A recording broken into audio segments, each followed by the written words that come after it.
All right, good morning, everyone. Thank you so much for joining us today. Before we get started, I'll just go through a couple of housekeeping items for the webinar today. So this webinar should go for about 45 minutes in total. I'll be presenting for 30 minutes of that 45 minutes, and we'll also have 15 minutes of questions towards the end. During the webinar, you can ask questions just by clicking the Q&A button and typing in the box provided. We'll also try and address all those questions throughout. I have my colleagues, Jess and Eve, who will be answering those questions for you along the way. After the webinar concludes as well, we'll send a follow-up email that will recap all the topics that we covered today so that you can actually go out and read over those if you're not sure or if you wanted some further information on what we've spoken about today. Also, we'll be sending a survey. So if you'd like to provide any feedback, we would love to hear it just so that we can keep creating valuable content for you guys in the future. I can see people are still logging on, so I'll just wait a minute or two and then I'll get started into the content.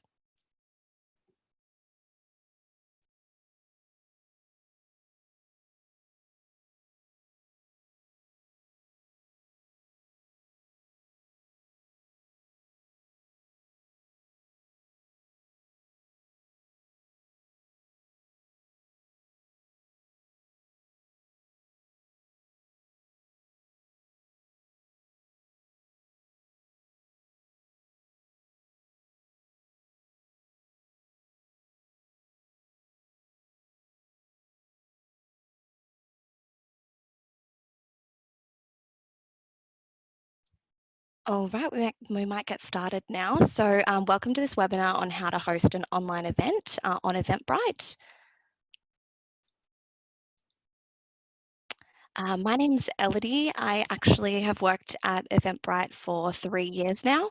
I'm a customer experience specialist and I've been working in the customer service team for that time. So just helping organisers set up their events, helping them with any issues they might have with the platform. So that's really my passion, is helping organisers and educate organisers on how to utilise the platform that we have. I've also love attending events, so it really helps to be working in an industry that is in ticketing and events. Also, I'm sure everyone's just aware of the current climate at the moment. I am actually working from home, so just bear with me if I do have any technical issues that pop up along the way. But yeah, we'll get into the content now. All right, so on the agenda today, we'll be looking at an overview of what an online event is, how you can set up an online event on Eventbrite, how you can change your event from a physical or in-person event to an online event, how to integrate external links such as Zoom with Eventbrite, and an online event page features. So we have seen a really big shift in how creators are using our platform at the moment. With all the restrictions of in-person events at the moment, we are seeing a big shift towards online events and webinars to help with those events. So at the moment, we are seeing sort of an 1,000% increase or year-on-year rise of online events published on the platform. We've also seen a 68% of online events are repeating events, so consumers can attend what works for them, such as different dates for workshops. We've also seen a 9 times increase in online event searches on Eventbrite in the month of March. Although we are seeing business and health and wellness events booming on Eventbrite, we do have some other types of events that we're seeing across the platform, such as how-tos, tutorials and classes, training, webinars and courses, behind-the-scenes tours, interviews and performances, and also conferences and shows. So you only need to take a look at the events currently to see how many different types there are on the platform. But these are just some examples of some events that we have on the platform currently. We've got virtual book clubs, social media workshops, how to use MailChimp workshops, online art classes, virtual yoga, and yeah, plenty more as well. Now, if you're already aware of what type of online event you would want to host, we're going to work through the steps of how you can actually set up this virtual event on Eventbrite. So for these steps, we'll be assuming that you have a general familiarity with the Eventbrite platform and how to create an event. If you don't, I would really encourage you to go have a look at some of our Help Center articles that we have on the platform of how to use or set up your event before continuing with these next steps. We'll also be sending through some extra sort of knowledge articles and things in the follow-up email. So if you are unsure of how to do these things because you haven't used the platform before, you can have a look at that email as well. Also, just keep in mind as well, we'll be going through the new creation experience today. There are two versions of creating an event on our platform at the moment. Most people will be in the new version, but there might be a couple of people that are still in that older version. If you are in that older version, please do get in contact with our customer support team. They will be able to help you in making sure that you can switch to that new creation experience to utilize some of these features. Okay, so for setting up an online event, first you'll need to make your event online by setting up your location to online only. You'll also need to add digital links such as your Zoom and webinar links to your Eventbrite online event page. And then we'll also need to create tickets for your event.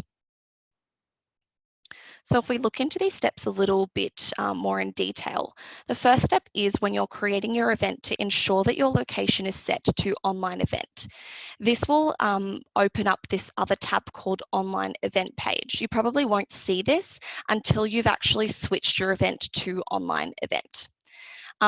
Now, when you do that, just ensure that you are also filling out the remaining parts of your event details in this section before you move on to this online events page. So make sure that you're putting in the name of your event, what the organizer's name is, your tags, the date and time of the event before you move on. So like I said just before, when you choose an online event for your location, this online event page section will pop up and be available for you to use. So an online event page is a feature that allows you to create a separate sort of landing page that's viewable only to registered attendees for your event. So you can include information relevant to this webinar, such as the link to the webinar, streaming feeds, documents, images. You might want to have some sort of workbook that you'd like people to have to fill out prior to the webinar, or maybe you have some things post-event that you would like to have on this landing page for people to come back to once the event is over. So we will be exploring a little bit more of the features of digital links further through this webinar, so do stay tuned for those. So next you'll need to create your tickets. So once you have filled out your basic information, which is where your name, location, date and time for your event are, your details, which is the event description, the event image. Once you've moved on to the tickets, you just create a ticket by clicking this Create Ticket button on the right-hand side. You can choose paid, free or donation. You put in the name of what your ticket is called, the amount of tickets you would like to have and the price. Obviously, just make sure that you've put your ticket start date and end time correct. Otherwise, you might have your ticket sales end early. Also, once you've finished creating your tickets, you will be able to publish your event. You can do that by just going up to here where it says More and clicking Publish. Once you've done that, just ensure that you are also noting that you have some promotional tools you can use, such as adding your event to Facebook. We now do have the capability to add an online event to your Facebook event to have tickets on sale through Facebook, meaning that the attendee doesn't have to actually leave Facebook to purchase the ticket. So just make sure that you're aware of those as well once you do publish, that there's some extra promotional tools that you can go through and have a look at. So next we'll talk about changing your event from an in-person event to an online event. So if you've already created an event and it was a physical event, but you'd like to now change it to an online event, we'll just go through the steps for how to do that. So first, what you'll need to do is head to the basic information section of your event. You'll then need to scroll down to where it says location. What you'll need to do is either click the pencil button or the magnifying glass to then bring up that section that we saw before that asks you whether you would like to have a venue, an online event, or to be confirmed location. Once you change it to online, you should see this online event page then pop up for you to be able to add all of your digital links and create your online event page through Eventbrite. Once you've changed the location to online, you'll then need to make sure that you go to your details section of your event and update any sort of necessary event details that you might have in there. Obviously, if it refers to the event as a physical event, you just want to make sure that you are stating to attendees that it is now an online event.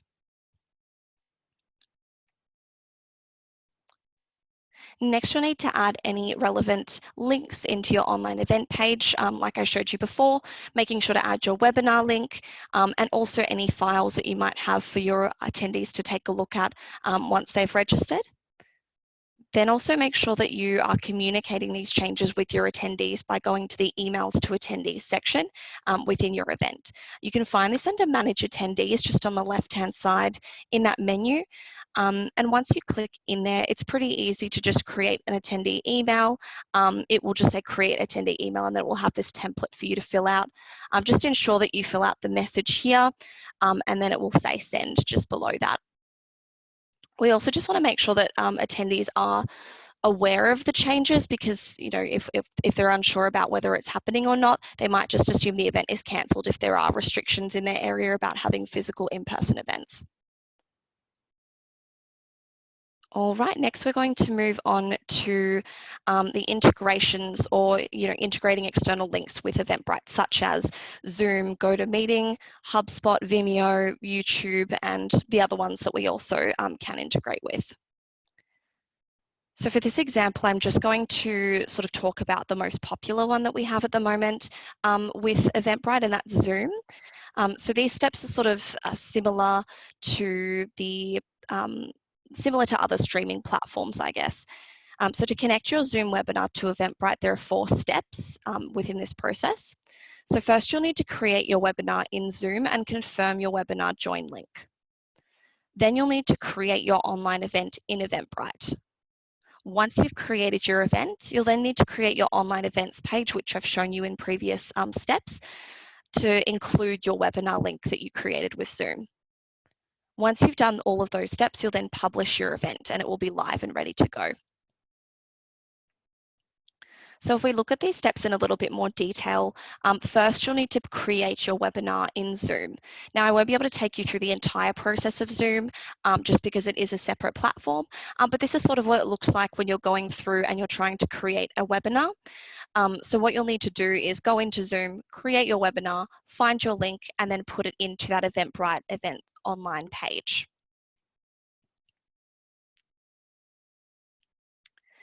Next, you'll need to create that, Eventbrite events online page that we were speaking about before, and make sure that you've set your location to online event to do this. Once you've done that, you just head to your online events page, which will then have these steps for you to fill in, such as your Zoom link and any other relevant information that you need to for your attendees for your webinar. You can also include like worksheets or any instructions for attendees in here by adding a file. So if you did need any extra instructions, you can add them in there.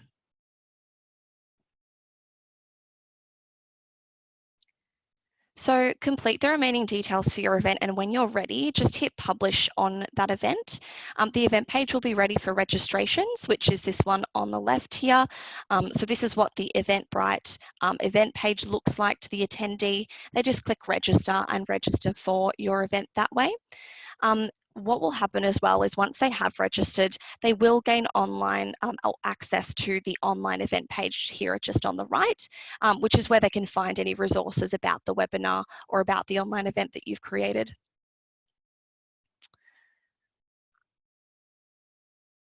So just some other helpful tips as well when using Zoom with Eventbrite. Firstly, Eventbrite online events automatically have reminder emails set up for attendees set to send 2 days, 2 hours and 10 minutes before your event starts with the webinar link and everything. So just make sure as well, since Zoom also does have these emails that can be sent out to customers, that you can just be aware that Zoom sends out emails and so does Eventbrite. So if you don't want both of them to be sent out to attendees, you can maybe just mute one of them or take away one of those. So next, ensure that your ticket capacity that you've set for your Eventbrite event matches the capacity you have available in your Zoom account. There are restrictions depending on what account level you actually have, which restricts the amount of people that are allowed into a webinar. And lastly, familiarise yourself with the Zoom preferences and options for your webinar, such as allowing, for example, Q&A polls, whether attendees have microphone access or video access. We'll be sure to include some Zoom help in the follow-up email that we'll be sending out after this webinar.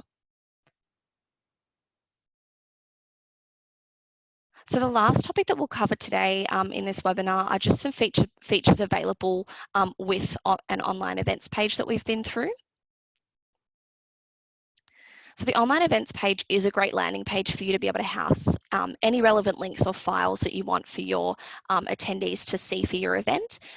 Some of these features include content that can be shown and hidden based on dates and times.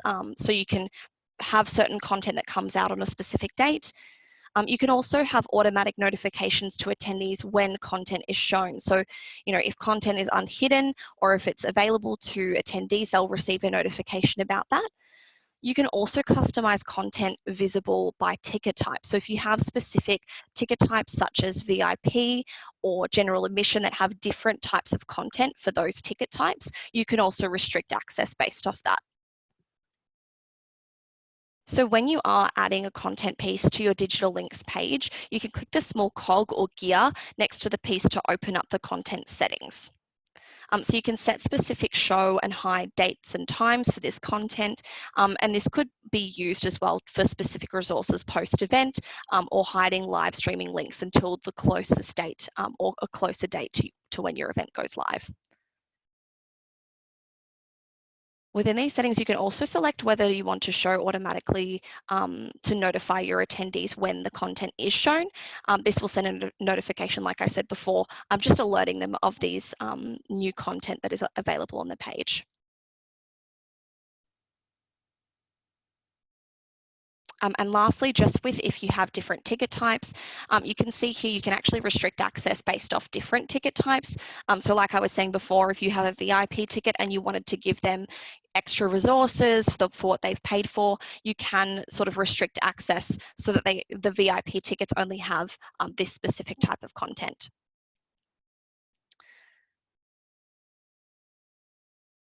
Okay, so we have come to the end of the webinar. That was a lot of information to process, and thank you so much for sticking with us throughout that presentation. We are working on a lot of product updates in the future for online events, so you should expect to see a lot of new functionality on the platform really soon, or even in the next coming weeks. And I'd also love to open it up to questions as well for anyone who might have some questions about what we've spoken about, and I might go through those live before we wrap up for this webinar today.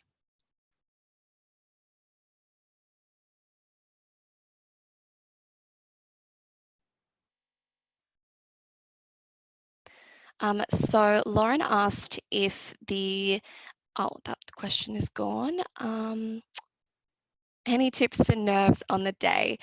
Just stay relaxed. It's definitely fine once you've actually get onto the webinar. You realise that it's not as scary as you think. This is my second webinar that I've run, and each time it gets a little bit easier with the nerves. For Barbara, can you run through the extra content section? That was very quick. Sorry if I missed that. I might be able to follow up with you after this webinar. I'm just not sure exactly which section that was. So I'll confirm that with you after this webinar and we can get you some content again.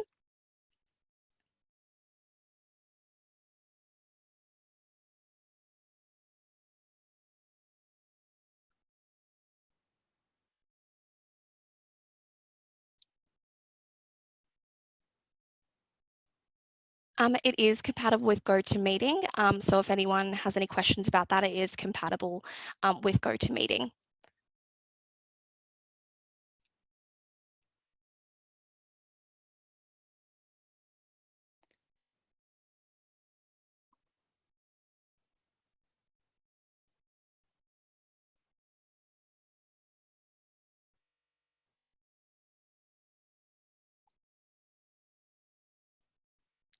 So Callista asked, can you build your event page slowly, then only publish it as you're ready to do?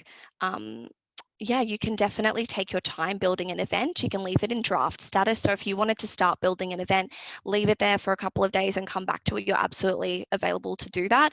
Yeah, you can take as much time with it as you need. Adrian just asked, I want to make my tickets paid, but all the money will be split into 2 charity donations. How do I do that? At the moment, currently, you can only pick one way to be paid out on the platform. So you can only have one bank account in there.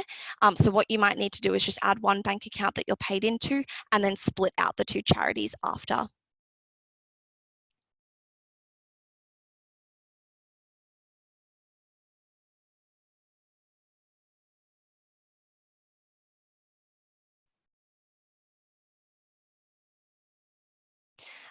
Yeah, we'll be sending out an email after this call, after this webinar, sorry, with all the resources that we've had today, just for anyone wondering.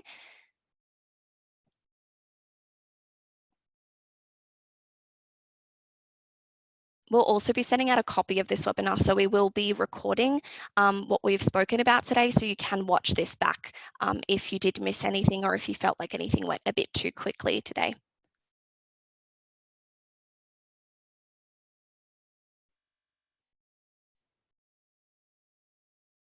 For costs associated with Eventbrite, I would recommend just logging on to our help center. We do have a lot of resources around what the fees are for utilizing Eventbrite. We do have some different packages. So if you're unsure about the cost of utilizing Eventbrite, I would just recommend sort of Googling Eventbrite fees. And we do have some help center articles that can help you with that.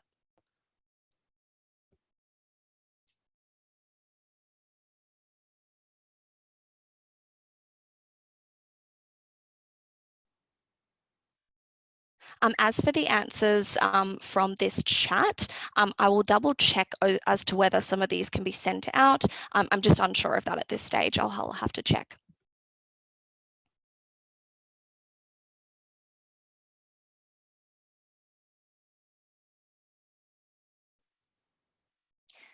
Yes, you can do all of these things that we've spoken about today on a free event. So essentially when you have a free event, Eventbrite is free to use. So you can actually do all of these things with your free event. That's fine.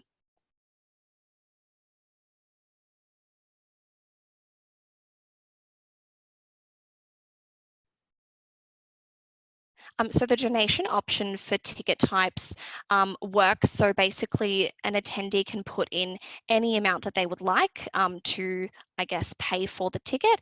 And then the fees from Eventbrite are calculated based off the amount that the attendee puts in. So if they wanted to donate $50, for example, the fees would be calculated on that $50 that they've chosen to donate.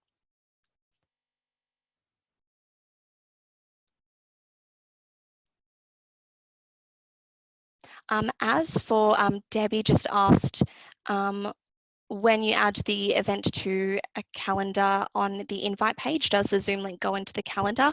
I don't believe it goes into the calendar invite, but I'll just have to double check. We might send that as a resource after once we send our follow-up email.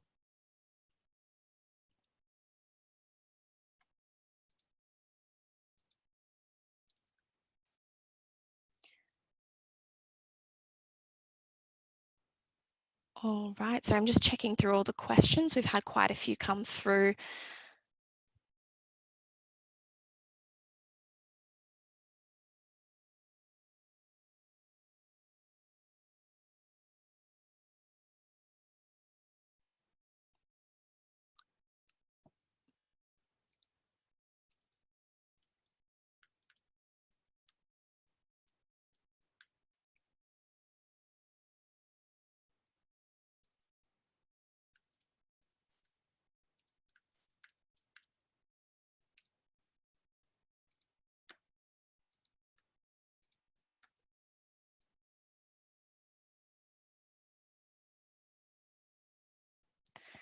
So just to go through as well, the other webinar platforms that you can use with Eventbrite, Facebook Live, Instagram Live, Zoom, WebEx, and GoToMeeting are ones that are used as well as Zoom.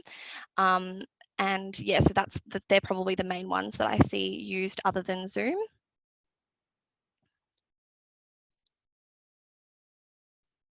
Great, and just to reiterate as well, we will be sending out the recording of this, so you can watch this this webinar back if you would like, if you've missed anything or if you felt like anything went too fast.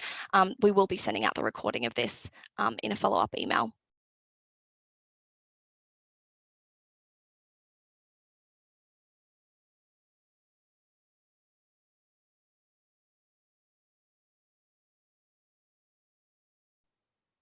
So if you can't see the answers to your questions in those knowledge articles Yolanda just asked, you can contact our support team by going to the Contact Us page through Eventbrite. Just fill out the form there and you can send them an email and we can get back to you if you have any further questions at all. We'll also include a link to that in our follow-up email.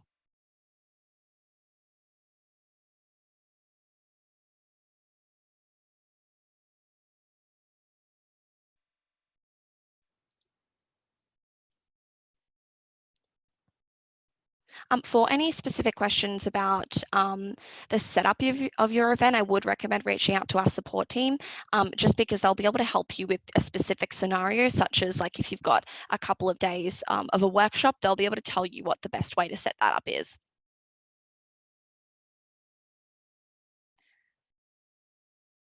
In terms of best practices for the duration of an online event, it is really up to you, but I would say, yeah, keep it up under 45 minutes and try and make sure that you have time to ask questions or for attendees to ask questions after the webinar as well.